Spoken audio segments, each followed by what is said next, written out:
mid-afternoon. It is 12:08. And honestly, I don't remember the last time I posted because Q4, what the hell happened in Q4? And ayun nga, hindi ako nakagawa nung year-end accountability for this year. Feeling ko ngayon pa lang talaga mag-start yung year ko. Is that allowed? Please, just give me this one.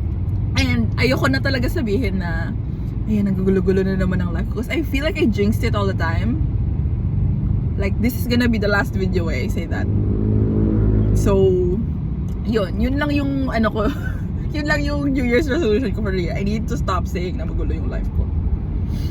Because it is forever gonna be that way, and I just have to, suck it up and accept na ganun talaga ang life.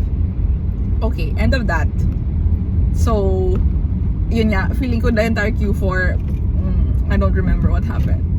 Like, feeling ko ngayon palang binablock out ko na lahat na nangyari ng Q4 and early January. So, feeling ko ito na talaga yun. So, sana, since medyo nag-free up yung schedule ko a bit, ma-post ko na yung mga pinang-video ko nung Q4, diba? So, this is that accountability video. And just para lang I don't know, may ma-post ako na something. It is February next week. Pero okay lang yun. Okay lang yun. Delusion. Kapit na lang tayo sa delusion that everything is fine. Right? Okay. Ayun. And yeah. So this is gonna be the ewan ko na. Basta! Gets nyo na yan. Deep sighs. And first time ko pumasok ng QC this year. So do what you will with that information as to why that happened. And ano ba?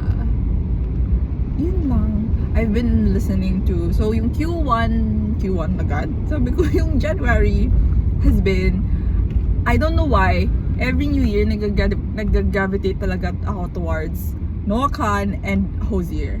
So them, and then by extension, since feeling ko I'm going into the woods, si Miss Florence.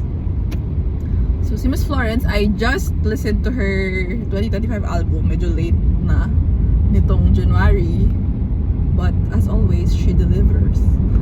Her lyrics sometimes like catch me off guard, pero in a good way, like in a no one can do it like you.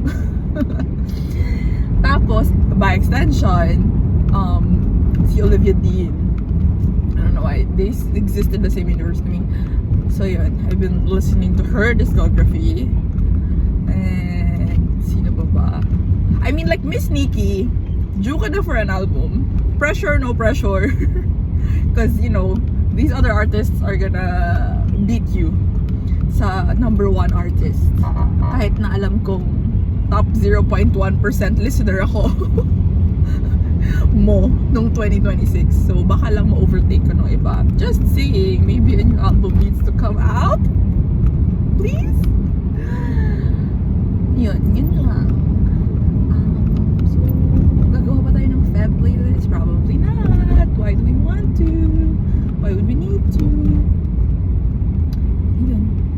So, hopefully, may ma-post ako videos soon.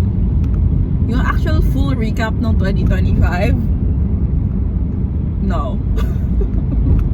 Like, what I learned, whatever. We'll see for 2026. Well, bye-bye. I always look pale in these videos, but that's what it is.